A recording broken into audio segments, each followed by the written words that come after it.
Hi everyone, welcome back to another tutorial with Eco Designs to Fit. I am Chinwendu. If you are just joining us here for the very first time, you are welcome. If you have been a returning viewer, that means you are an OG. I love you guys. Welcome back. So in today's video, I'm going to be showing you how I made this beautiful design. It is called a basket weave design. So in this very video, you are going to be learning exactly how I made this with a bias. Okay, so if this is what you are interested in learning, stay glued until the end of this tutorial. Now, these are my pattern. This is a bustier pattern, and this is the front of it. This is the bustier itself. This is the actual fabric and the lining, which have already joined together, and this is where we are going to be joining the basket. Okay, so first of all, I'm going to place this aside, and then this is the pattern itself. I'm going to do away with the bustier part, and now we are going to be making use of the yoke. I'm going to bring in another pattern paper and I'll place it on fold. After I place it on fold, I'll place my pattern paper on it, and then I'm going to go ahead and replace the neckline. You can see what I am doing. Now, once I am done with that, I'm going to go ahead and replace the sweetheart neckline and then add up extra 1 inch and then cut it out. Okay, so we are doing this because we need our pattern to be straight so that we can easily sew in our bias.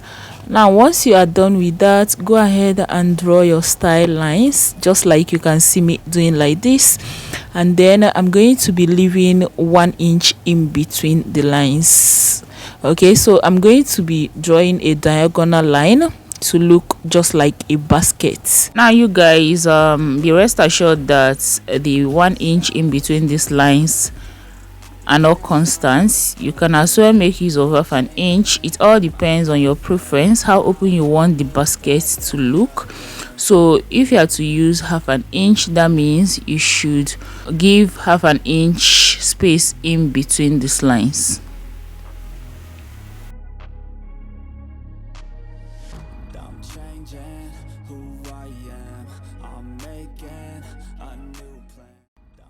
So guys, you can see that I'm done marking out the style lines. Next thing I'm going to do is to go ahead over to my sewing machine, and then I'll make use of a bias to sew on top these lines. I'll be sewing following all the lines. This is very simple. Just ensure that you're sewing on both sides of the bias. So I'm going to start with my first sewing. Go on and place in your bias just like this, and then make a stitch. Please do not back stitch, because if you do so, your paper is going to tear. Now, you can also, in place of this brown paper, make use of a newspaper. As long as the paper is very soft, you can make use of that. All right, so I am done with the first one. Go ahead and cut off the excess bias and then place it on the second line just like this. And once you get to the end, you cut off the bias and then stitch on the other side of the bias.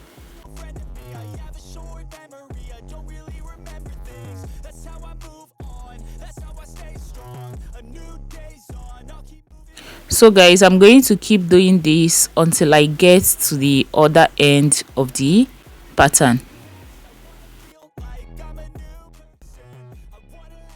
Now you can see that I am done with the first line. I'm going to repeat the same thing to the other lines.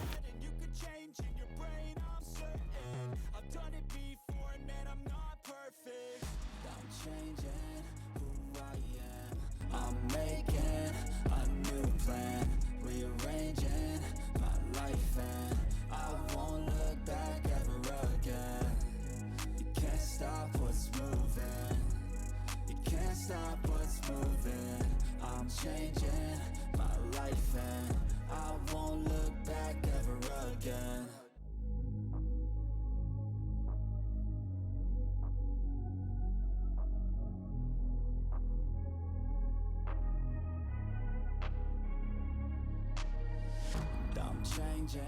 So guys, you can see I've come to the end of it. It's remaining just one line for me to complete this.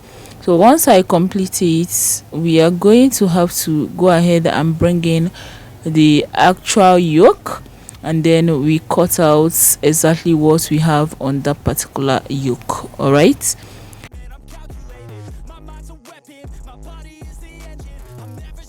So guys, I'm done with all of this. I'm going to turn over to the wrong part and then trim off the excess threads that might be stuck on the paper.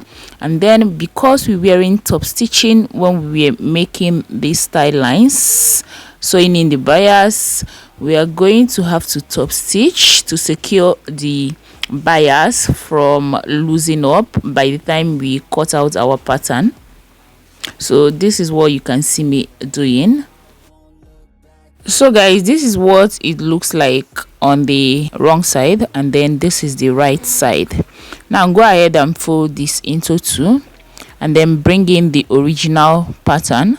All right, that is the original yoke, and then you are going to have to go ahead and cut what you have on the original yoke. All right, but before you do that, you're going to have to input half an inch for sewing this into the bustier. Okay, so I'm going to go ahead and pin it up first, and then I'm going to use my biro, or you can make use of your chalk, and then add up half an inch all around the down parts.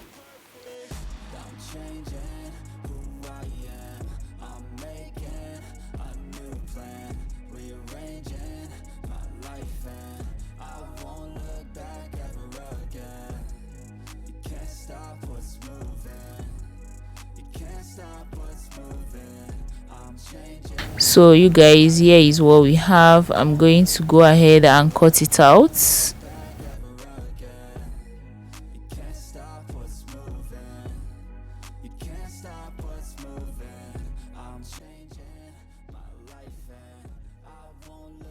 guys, after we're done doing this is what it should look like. So now you are going to have to go over to your sewing machine and then top stitch all around it. Okay, you are doing this to secure the edges because this might loosen up if you don't take time. All right, so just go ahead and top stitch to secure it more. So guys, you can see what we have. Next thing we are going to have to do is to remove all the papers. So this is my seam ripper. I'm going to have to use it to poke on the papers and then easily remove it. Okay, or you can leave it this way and then sew into the bustier, and once you are done with that, you go ahead and remove all the papers. All right, so this is what it should look like by the time you are done removing all of them.